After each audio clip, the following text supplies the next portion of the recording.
Hello అందరికి ఇంట్లో ఏం లేనప్పుడు పిల్లలకైనా పెద్దవాళ్ళకైనా ఇలా ప్యాన్ కేక్ చేసి కొంచెం కూడా మిగిలించకుండా తింటారు. మరి ప్రాసెస్ ఎలా చూద్దామా? ముందుగా ఒక బౌల్ తీసుకొని దాంట్లో ఒక ఎగ్ బ్రేక్ చేసుకోండి, కొంచెం సాల్ట్, కొంచెం వెనిలా ఎసెన్స్, ఒక టేబుల్ స్పూన్ షుగర్, ఒక చిన్న గ్లాస్ తోటి మిల్క్ అయితే యాడ్ చేసుకుందాము. ఇంకా బాగా మిక్స్ చేయండి. మీలో ఎంత మందికి ప్యాన్ కేక్ ఇష్టం అనేది నాకు తప్పకుండా కామెంట్ అయితే చేయండి. ఇంకా నెక్స్ట్ వచ్చేసి ఒక కప్పు మైదా, కొంచెం బేకింగ్ పౌడర్ అయితే యాడ్ చేసుకోండి. ఇంకా బాగా ఉండలు లేకుండా మిక్స్ చేయండి.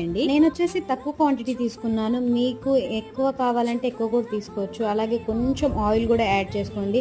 ఇంకా మంచిగా మిక్స్ చేసిన తర్వాత ప్యాన్ అయితే హీట్ చేసుకోండి. ఇలా అయితే వేసుకోండి. వేసుకున్న తర్వాత స్ప్రెడ్ చేయొద్దు, ఎందుకంటే పర్ఫెక్ట్ గా అయితే రాదు. బ్యాక్ సైడ్ కి అయితే తిప్పేసుకోండి. తిప్పేసుకున్న తర్వాత ఎంత బాగుంది కదా, ఫ్లఫీగా స్మూత్ గా ఉంది. స్పాంజీగా అయితే నాకైతే భలే నచ్చింది.